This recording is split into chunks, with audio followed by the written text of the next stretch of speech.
Hello बेटा, welcome back. तो आज फिर हम अपनी जो 7.4 के जो पेंडिंग क्वेश्चंस हैं वो कंप्लीट करेंगे। तो बेटा थर्ड क्वेश्चन देखिए आप।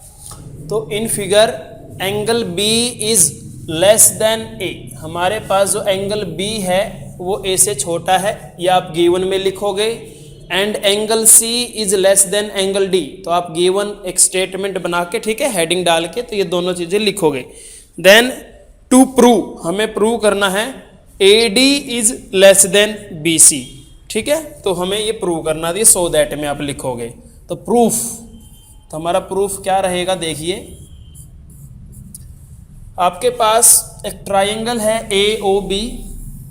ए ओ बी हमारे पास ट्रायंगल है।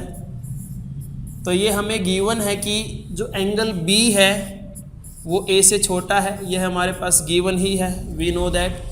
तो हमें पता है the side opposite to smaller angle is shorter. जो छोटे एंगल के सामने की साइड होती है वो छोटी होती है, बड़े एंगल के सामने की साइड बड़ी होती है।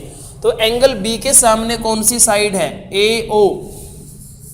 It is less than, angle A के सामने है बी ओ। तो A O is less than B O. Reason आप यही लिखोगे, the side opposite to shorter angle, smaller angle is smaller या शॉर्टर। ओके। सिमिलरली हमारे पास दूसरी ट्रायंगल है, ट्रायंगल सी ओ डी। यहां पर हमें दिया गया है angle C is less than angle D, ये गिवन है बेटा। तो एंगल सी के सामने कौन सी साइड है? D O. And less than D के सामने साइड है ओ सी या सी ओ, सेम रीजन। तो हमारे पास जो ये दो इक्वेशन आ गई हैं, A O less than B O, D O less than C O, इन्हें प्लस कर देंगे, ऐड कर देंगे हम। तो लेफ्ट साइड लेफ्ट जुड़ेगा, राइट में राइट जुड़ेगा। A O plus D O less than B O plus C O. तो ए ओ डी ओ, ए ओ और डी ओ जुड़ के क्या बन गया? A D less than B O C O. तो ये बी सी बन गया बेटा। तो आप जब इस टाइप से जोड़ोगे, ऐड करोगे, तो ये ध्यान रखना दोनों में जो इक्वेशन है दोनों में सेम साइन होना चाहिए। मतलब यहाँ पर भी लेस देन है तो दूसरे में भी लेस देन ही होना चाहिए, या दोनों में ग्रेटर देन होना चाहिए। ठीक है, अलग अलग के आप नहीं जोड़ सकते। तो ये हमारा तरीका था करने का, and question is done. Next हमारे पास है fourth question, A B and C D. AB and CD are respectively the smallest and longest side of a quadrilateral ABCD। ये quadrilateral है ABCD, जो AB है और जो CD है ये रिस्पेक्टिवली स्मॉलेस्ट एंड लॉन्गेस्ट हैं। AB चारों साइड में छोटा है और CD चारों साइड में बड़ा है। तो हमें प्रूव करना है कि जो एंगल A है वो सबसे बड़ा एंगल है, मतलब sorry angle A is greater than angle C and angle B is greater than angle D। तो गिवन में आप यही लिखोगे जो ऊपर यहां तक दिया गया है, भाई AB and CD are respectively shortest and longest side. Given में आप यही टू प्रूव में यही लिखोगे, angle A is greater than angle C and angle B is greater than angle D। ये हमें प्रूव करना है। कंस्ट्रक्शन, हमें यहाँ पर कंस्ट्रक्शन करनी पड़ेगी भाई। तो कंस्ट्रक्शन क्या करोगे आप? किसी भी एक डायगोनल को ज्वाइन कर लो। तो सपोज हमने बी डी को ज्वाइन कर लिया, ज्वाइन डायगोनल बी डी। ठीक है, उसके बाद तो यहाँ पर ये एंगल बने हैं हमारे पास, इनकी नंबरिंग दे दो, 1 2 3 4, 3 4 1 2। ठीक है, सॉल्यूशन तो आप देखेंगे ध्यान से।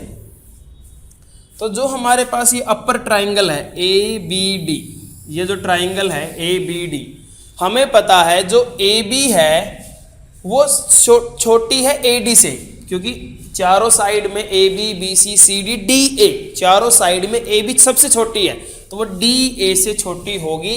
यानी कि जो हमारा ए डी है वो ग्रेटर देन है ए बी से। ठीक है, ए बी सबसे छोटी साइड है तो ए डी हमारा बड़ा होगा। अब AD के सामने एंगल है 1, एंगल 1। AB के सामने है एंगल 3, यहां पर आप देखोगे तो ये एंगल 3 है। ठीक है, angle 1 is greater than angle 3। Reason आपको लिखना है, with the angle opposite to larger side is longer या greater, sorry greater word use करेंगे। उसके बाद है हमारे पास ट्राइंगल नीचे वाली BCD, ये BCD ट्राइंगल है। तो यहाँ पर आपको पता है जो CD है वो सबसे बड़ी साइड है, चारों साइड में सबसे बड़ी है, तो CD is greater then BC। ठीक है, ये हमारी ट्राइंगल कौन सी है, BCD। तो यहाँ पर CD सबसे बड़ी है और ऊपर वाली ट्राइंगल थी ABD। तो यहाँ पर CD के सामने एंगल है 2 और BC के सामने है एंगल 4। तो एंगल 2 बड़ा है एंगल 4 से। तो जैसे पीछे हमने किया था, इनको ऐड कर देंगे तो ये बनेगा angle 1 plus angle 2, greater than का साइन है दोनों में, और एंगल 3 प्लस एंगल 4। तो 1 और 2 मिलके तो बन गया बेटा एंगल B, और 3 और 4 मिलके बन गया एंगल D। तो angle B is greater than angle D, और यही हमें प्रूव करना था कि एंगल B बड़ा है D से। और A is greater then C, तो A is greater then C के लिए हम क्या करेंगे, हम इसको ज्वाइन करेंगे अब की बार AC एंगल, AC डायगोनल को। तो ये हमारे पास बन गया 5, 6, 7, 8। ठीक है, तो उसी प्रकार जो हमारे पास ये नीचे ट्राइंगल है ABC, तो हमें पता है AB सबसे छोटी साइड है, यानी कि जो BC है हमारी वो बड़ी होगी, BC बड़ी है AB से। तो BC के सामने एंगल है 6, एंगल 6। AB के सामने है हमारा एंगल 8। ठीक है, तो angle 6 is greater than angle 8। Similarly आप यहाँ पर आओगे ऊपर वाली ट्रायंगल में, तो जो CD है हमारे पास वो बड़ी है AD से। ठीक है, हम चारों साइड की बात कर रहे हैं, हम डायगोनल नहीं ले रहे हैं कभी भी। तो CD के सामने एंगल 5 है बिल्कुल, और वो 7 है, तो इन दोनों को ऐड कर देंगे सिमिलरली। तो 6 और 5 मिलके क्या बन गया, एंगल A बन गया, ग्रेटर देन 7 और 8 मिलके क्या बन गया, एंगल C। तो एंगल A बड़ा है एंगल C से, और एंगल B बड़ा है एंगल D से। हमने ये प्रूव कर दिया। उम्मीद है आपको समझ में आया होगा। आगे चलते हैं। तो 6th क्वेश्चन है, 5th अभी करते हैं हम। तो 6th क्वेश्चन है हमारा पहले, show that all line segment drawn from A given point not on it the perpendicular is the line segment shortest.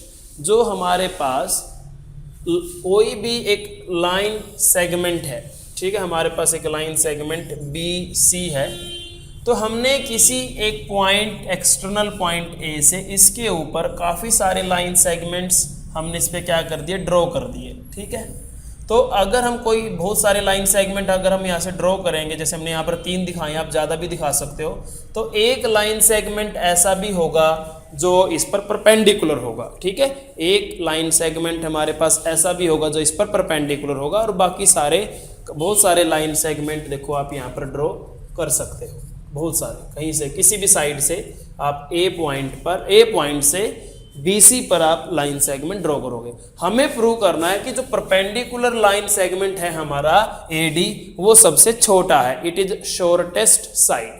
तो इसमें हम कोई भी एक ट्राइंगल ले लेंगे, कोई भी एक ट्राइंगल आप ले लोगे ABD। हमने एक ट्राइंगल ले ली ABD, तो ABD ट्राइंगल में एंगल D 90 डिग्री है, तो एंगल D जो है वो एंगल B से बड़ा होगा। ये हमने पहले क्वेश्चन में भी किया था, क्योंकि एंगल D आपका 90 डिग्री का एंगल है, तो ट्राइंगल में अगर 90 डिग्री का एंगल है कोई, तो वो हमेशा बाकी दोनों एंगल से ग्रेटर होगा। एंगल D बड़ा है B से, तो D के सामने क्या है, AB है, और B के सामने क्या है, AD है। तो यानी कि AB is greater then AD, या AD is shorter than AB। जो हमारा AD है वो शॉर्ट है, छोटा है। And this is true for all such line segment, मतलब जितने भी आप A पॉइंट से यहाँ पर लाइन सेगमेंट ड्रॉ करोगे, तो जो परपेंडिकुलर वाला होगा, सीधी सी बात है, ये 90 डिग्री का एंगल बनाएगा। 90 डिग्री के सामने ये जो बाकी साइड्स होंगी, जो भी हम ट्रायंगल लेंगे, ये हाइपोटेन्यूज होंगे एक टाइप से, और हाइपोटेन्यूज हमेशा क्या होगा, परपेंडिकुलर से बड़ा होगा। यानी कि एक ट्रायंगल का दिखा के हम लिख देंगे this is true for all such line segment, this is true for all such line segment, ये सभी के लिए ट्रू है, यानी कि जो हमारा AD है वो सबसे छोटा होगा, हाइपोटेन्यूज आपका, जो बाकी आपके लाइन सेगमेंट होंगे वो किसी ना किसी ट्राइंगल के हाइपोटेन्यूज बनेंगे। बाकी जितने भी लाइन सेगमेंट होंगे वो आपके किसी ना किसी के हाइपोटेन्यूज बनेंगे, तो ये बड़े होंगे और जो परपेंडिकुलर होगा ये हमेशा छोटा होगा। यही प्रूव करना था कि perpendicular is the shortest side. उम्मीद आपको ये समझ में आया होगा। Then we have fifth question, PR is greater than PQ। जो आपकी PR साइड है वो PQ से बड़ी है, ठीक है जी। तो इसका मतलब है इसके सामने वाला एंगल भी बड़ा होगा। PS, जो ये PS है एक line, dotted line, it bisect the angle QPR। P angle को ये बाइसेक्ट करती है, तो ये जो आपके एंगल होंगे दोनों इक्वल होंगे। तो मान लेते हैं ये आपका एंगल जो है, ठीक है, ये भी x मान लो और ये भी x मान लो, ठीक है। या दोनों को 1 1 भी नाम आप दे सकते हो, ये x भी मान सकते हो, दोनों को, दोनों बराबर हैं क्योंकि ये बाइसेक्ट करता है। तो ये गिवन हो गया बेटा आपका। प्रूव दैट एंगल PSR, ये angle is greater then PSQ, और ये एंगल, ठीक है। ये जो लीनियर पेयर के दो एंगल हैं तो इस साइड वाला बड़ा है, ये प्रूव करना है, ठीक है। तो देखिए कैसे करेंगे। तो हमारे पास क्या रहेगा, तो हमारे पास एक तो ये ट्राइंगल है, हमारे पास एक ये ट्राइंगल है PQS और एक दूसरी ट्राइंगल है इधर वाली PRS। तो PQS एंगल सम प्रॉपर्टी लगाएंगे हम, भी तीनों का सम 180 होगा। तो यहाँ पर पहला एंगल है X, यहाँ पर है Q और यहाँ पर है ये हमारा, इसका नाम हम चलो PSQ ही लिख लेते हैं। तो इन तीनों का सम 180 है, एंगल सम प्रॉपर्टी ब्रैकेट में आपको लिखना है। उसी प्रकार जो दूसरी ट्राइंगल है PRS, तो उसमें भी तीनों एंगल क्या है, एंगल X एक, तो एक हमारा एंगल R है और एक हमारा एंगल PSR है। इन तीनों का सम भी 180 है, ब्रैकेट में लिखेंगे एंगल सम प्रॉपर्टी, ये है और ये है, ठीक है। तो हम दोनों साइड को जब हम देखते हैं, ठीक है, दोनों की जो राइट हैंड साइड है वो सेम है, 180 180। तो यानी कि दोनों की लेफ्ट हैंड साइड भी सेम होंगी from equation 1 and 2, from 1 and 2। एक का नाम 1 रख लेना, एक का नाम 2 रख लेना, ठीक है। एक 1 है एक 2 है हमारी। तो X plus Q plus PSQ is equal to X plus R plus PSR। तो तीन खिलाड़ी हैं दोनों तरफ, तीन खिलाड़ी हैं, तो एक एक खिलाड़ी तो इक्वल है, ये भी X है ये भी X है। इन दोनों की जो फाइट करवाएंगे हम, ठीक है, तो ये दोनों सेम हैं, इक्वल हैं, बिल्कुल दिया हुआ है क्वेश्चन में। अब एंगल Q और एंगल R की जब हम बात करते हैं तो इसने दिया हुआ है PR is greater than PQ। जो PR है वो PQ से बड़ा है, तो PR के जो सामने एंगल Q है और ये R है, तो Q एंगल बड़ा है R से, Q एंगल बड़ा है R से। तो यानी कि हमारी जो इस साइड, ये जो साइड है ये भारी पड़ रही है, एंगल Q और R में से Q भारी पड़ेगा। लेकिन हमने इक्वल का साइन डाला हुआ है, तो यानी कि जो ये तीसरा खिलाड़ी बच गया, अब इसको मैच पलटना पड़ेगा बेटा। तो यानी कि इन दोनों में से इसको बड़ा होना पड़ेगा, तभी ये दोनों साइड इक्वल होंगी। तो यानी कि जो PSR एंगल है वो PSQ से बड़ा है, और यही हमें प्रूव करना था, हैंस प्रूव। तो उम्मीद आपको ये समझ में आया होगा। तो आज के लिए इतना ही। Thank you and have a nice day.